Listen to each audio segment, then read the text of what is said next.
So a bit of a different video today. A lot of people have been contacting me very concerned that they feel they're losing strength gains during this period of not being able to access the gym. I'm going to try to do a couple of videos with some of my top tips to maintain strength. Don't get me wrong, it's always ideal to have access to weights. It's much easier to build muscle with access to weights, but you have to keep in mind that weight is just one variable in many that you can manipulate to increase your time under tension and keep your muscles strong and healthy. So I'm going to give you a couple of tips of how to maintain good strong muscle mass. So tip number one sounds quite straightforward, but increase your volume. What I mean by increase your volume is if you're used to working for 4 sets or 5 sets of 10 to 15 repetitions with weight on your back, and you need to work with body weight or with very limited weight, such as a 6-pack of water, so 12 kilos, increase your volume. So increase the amount of repetitions you're doing in each set. You can also increase your sets. The end goal is just to challenge your muscles more in a different way by increasing the volume, changing the amount of sets you're doing, and therefore challenging yourself in a different manner than you would normally do with weights only. So if you're normally going to do 15 reps of squats, then we're going to move up to 30, 40 reps of squats. That's fine, just keep the body challenged. Second point, challenge the way you're completing your sets. So there are a number of variables you can change, such as some big words, but I'm going to explain each and every one, such as drop sets, mechanical drop sets, supersets. So what I mean is, if you're going to start with squats, so you're going to do your squat reps, that's your first exercise. Second exercise, you want to go for a mechanical drop set. So we're going to move on to a single leg variation, something like the split squat, where you're just working one leg. From one exercise straight into the next. What that's going to do is it's going to increase the amount of work that you have to do through the 2 exercises. So you're starting with a 2-legged movement and then moving on to a unilateral movement. So that's called the mechanical drop set. Second tip, incorporate isometrics into your workout. Isometrics are a great way of strengthening the joint and the muscles around the joint in different ranges.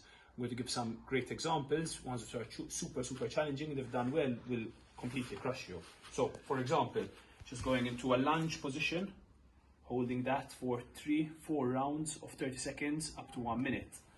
Push-up isometrics for the upper body, where you're just in a push-up position and holding different ranges throughout your push-up.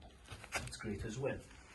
Things like squat isometrics, where you're holding. The concept is simple, just find different ranges of the movement and hold on that to make it more challenging.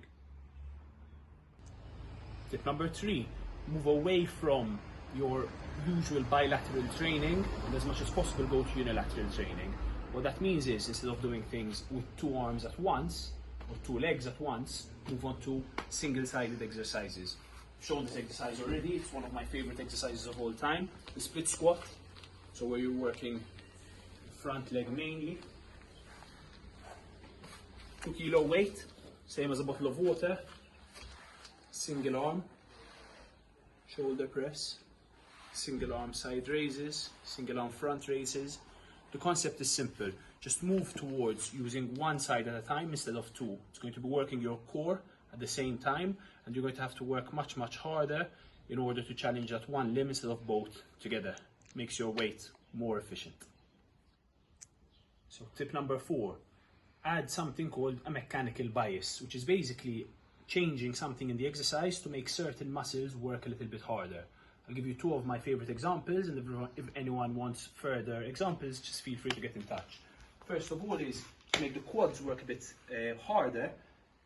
Just elevate the heels. You can use anything, so anything behind the heels, and get your feet close to each other. So it's just heels elevated, feet close, and move into using that for your squats. All of a sudden you've put more tension onto the anterior muscles and that's going to be working harder. Again, you can use that for anything. A lunge, a single leg split squat, a squat, that's all going to work super well. Another really good example is just to get your heels slightly elevated when doing a bridge. So instead of bridging in a flat with your heels flat on the floor, raise them up onto a box.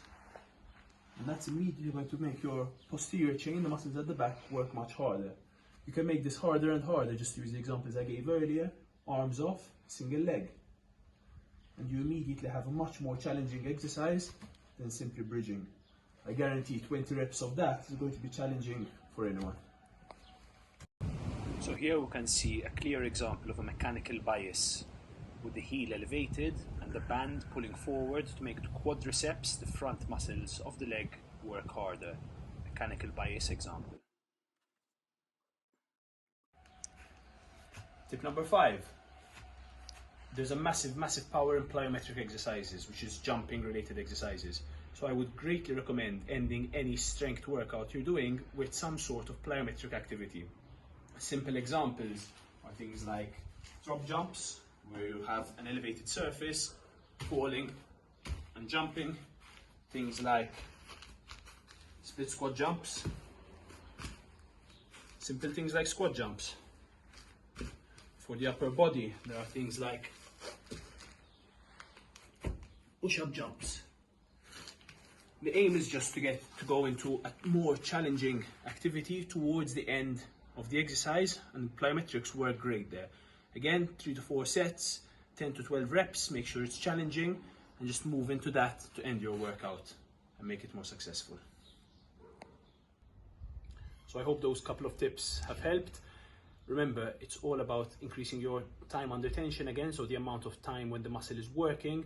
Really work that mind-muscle connection, where you really focus on the activity you're doing and on what you want, and give yourself time to complete the exercises, time to work as hard as possible, and be as creative as possible.